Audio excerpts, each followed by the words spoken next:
Greetings, everyone, and welcome back to Haunted Indiana, Ghosts and Strange Phenomenon of the Hoosier State, written by James A. Willis. How's everyone's October doing? Today is episode 12, Percival, the Phantom of the Opera House. Over the course of its 115-year history, the Bristol Opera House has operated as many different things. An opera house, obviously, a movie theater, and even a skating rink.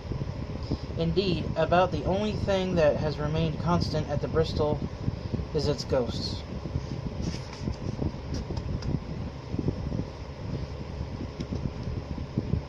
Built in 1896 by Horace and Cyrus Moyser, the Bristol Opera House was an immediate success, and productions there continually played to packed houses. But as the years went by and people's taste changed, more and more of the opera house's seats were left empty by the 1930s. The stage was dark, and the building was all but abandoned, in use simply as storage facilities.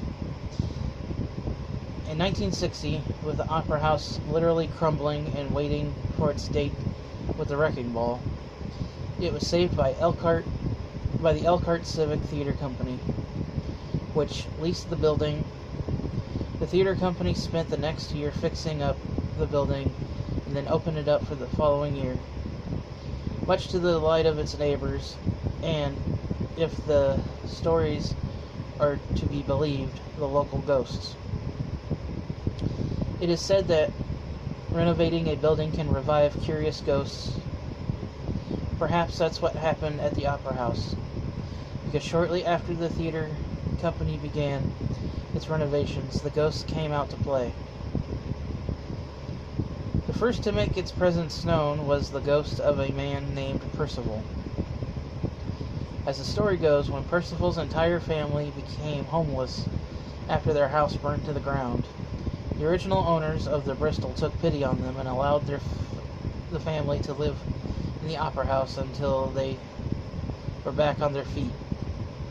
In exchange for a place to stay, Percival agreed to become the Opera House's unofficial handyman, a job he apparently took so seriously that he's still doing it today. Percival's ghost is seen throughout the Opera House, making the rounds just to ensure everything is working as it should. He's also said to be quite particular about where tools are placed and has been known to move them around when he's not happy with where they have been left. And Percival is apparently something of a ladies' man. He is often seen in and around the women's dressing room. What a perv. Another ghost seen in the theater is nicknamed Beth by the actor and actresses who have seen her. Beth is described as a young girl who's usually only seen from the audience, and when the curtains are closed, Beth's ghost likes to peek out from behind the curtain and study the seats. She's never seen anywhere else in the theater, although some blame Beth for the unexplained banging and rattling noises that often echo through the building late at night. A final ghost said to inhabit the Opera House is a mysterious figure referred to as Helen. Although she is described as a middle-aged woman, very few people have actually seen her. They simply feel her presence, especially directors and producers, to whom Helen is said to take a liking. So much so that she is often referred to as their protector. I've seen this, I believe, on a PBS documentary that was taking place in Indiana. I don't know for sure.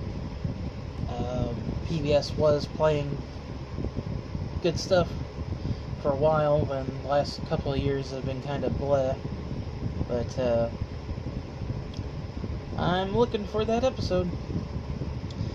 And speaking of which, I hope you've enjoyed this episode. If you liked it, give it a thumbs up. Share it with your friends and family. Subscribe if you haven't, because all my subscribers are awesome. And most of all, thank you for watching. Thank you for listening and taking the time out to do this.